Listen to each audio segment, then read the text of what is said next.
Hi everyone, it's me Darlene. I am back with a new quilt block. I may have done something like this before, pretty sure I have, but I'm going to be trying something a little bit different today. I am going to be taking you guys through a step a different way than the others do. This is a pretty popular block. I don't know that I've ever seen it like all scrappy, but I'm going to go all scrappy. You can certainly have a plan if you prefer. There's a step we're going to get to where we create the half square triangles, and I'm going to switch that up a little bit. So stick around, might learn something new, I don't know. I just think it will be easier.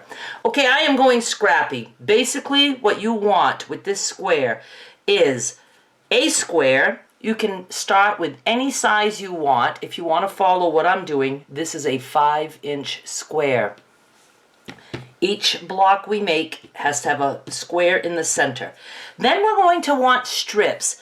I went with 2.5-inch wide. I think that might make a kind of a chunky looking scrappy block, and that's what I was going for. So you'll need some strips 2.5-inch wide, or just various scraps that you have, and I will show you how I'm going to cut these bigger scraps to make it fit. And you can decide what size squares you want in the center, and you can decide how wide you want your strips. And what you can do, if you don't want to practice with fabric, get yourself a cheap pack of construction paper. I have a link down below. I'll put it down below for a video to show you how I use construction paper to practice with blocks, to see how they're going to come out, if they're going to do what I expected them to do. And you can do that too. You could play with different size squares and different widths of strips, and then when you have a look you like, you go ahead and do those same sizes in fabric. So let's start with our square, 5 inches. We're going to put a border on each side, and these I happen to have some 5-inch squares, so I use that. But you don't have to cut your strip the exact height of your block. You can make it a little bit longer, and then you can trim after sewing. That's what I prefer to do. So I'm going to be putting one on each end like that. If you're using 5-inch squares in the center and you have extras, you can cut some in half, and then that will give you the pieces that you need on each side. This is what we end up with. And now I'm going to put a strip on the top and the bottom. Whatever size strips you use for the two sides, you're also going to use that for the top and bottom. So I went with 2.5, so I need 2.5-inch strips, top and bottom. And there's two ways you can do this. This scrap is, kind of long. I could just, even out my edge here and then cut a 2.5-inch strip. Then when you have a 2.5-inch strip like that, you could open that up. Let's just pretend this is a 2.5-inch strip. And then you could lay your squares down like we do when we crumb quilt, and just attach a piece to each one of your 5-inch squares or your center squares, no matter what size you're doing. Then you would cut those, and you'd have a whole bunch of them with this print. But if you're making a lot of blocks, you're probably going to be repeating some prints. Or you can do this.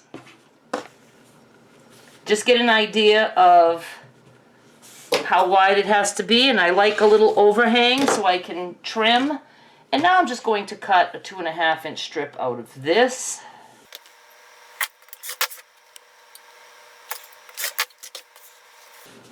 Like that. Now I will do the same with the yellow. This way isn't wide enough, so I have to go this way.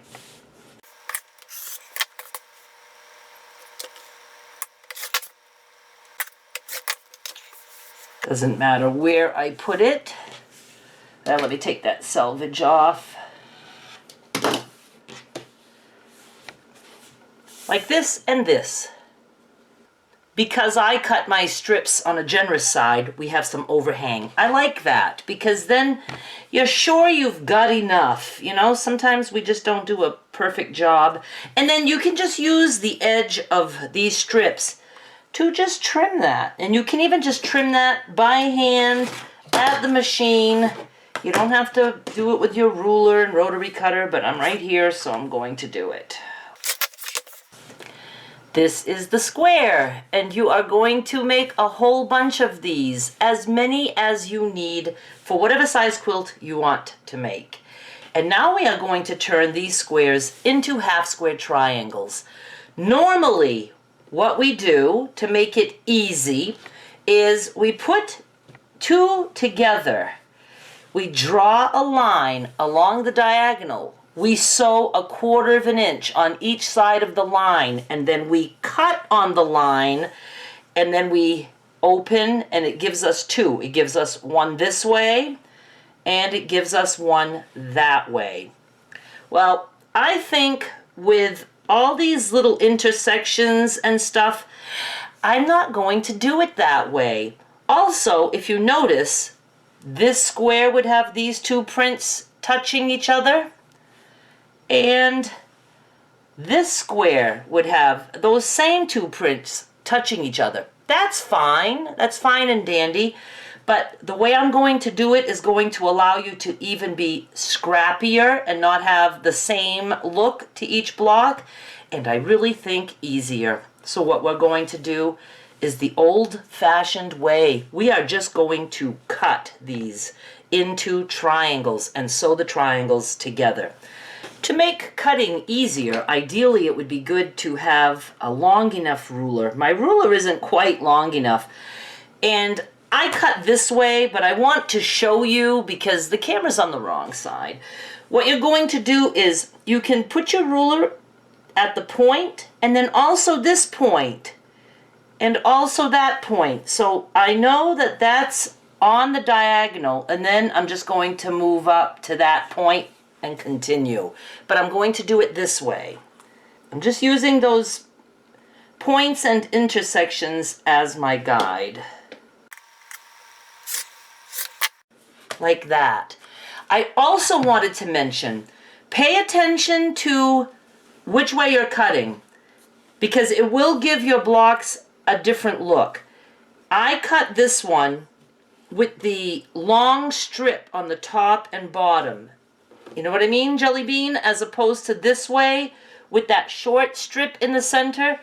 Now you could cut half of them this way with the long strip and then half of them this way. It does give a different look when you put them together. I'm just going to go ahead and make sure I cut mine all with the long strip on top and bottom, and I'm cutting in this direction. So let me do this one also. Now you would have a whole bunch of triangles. I really think this is the easiest way to do this. And you could take two and put them together like that. And then the other piece that has the stripe like this, instead of putting it together with this purple one, you could put it together with a different triangle because you would have a whole bunch of them cut up. And now we're going to put this together. Don't worry if you cut on the diagonal perfectly. Don't worry about any of that stuff because you're going to be able to trim this down.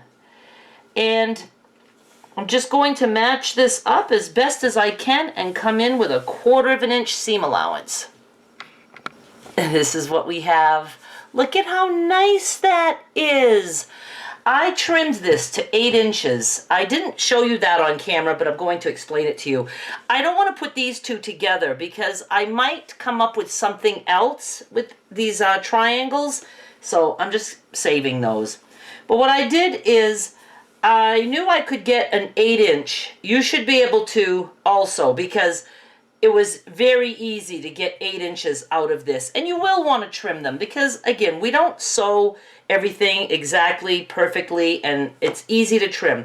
So what I did is I look at my 8 inch line and my 16 inch line, and you know, this was a little bit wider, and I just tried to have the, you know, same amount pass those lines, the 8 and the 16. Doesn't have to be perfect. You can easily eyeball it. And then when I thought it was centered, I just trimmed on the 8 and on the 16. And then I turned it, and same thing. I let equal amounts hang over those two lines, and I trimmed on the 8 and the 16. Now, if we would have used the other method where you put, you know, your squares together and you draw your line, you sew on both sides, it would give a very different looking block, because see, this one would have the pinks, this one doesn't.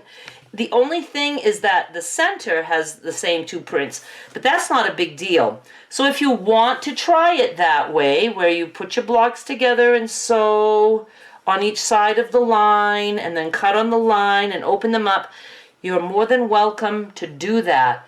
But I really think you're going to find this a little bit easier because of all those seams and cutting on the diagonal. I like this better, much better. All right, you guys, I hope that you enjoyed this video and that it gave you a few ideas. That's all I like to do, is give you some ideas. Thank you so much for watching. I'll be back with more soon. Please subscribe. Bye.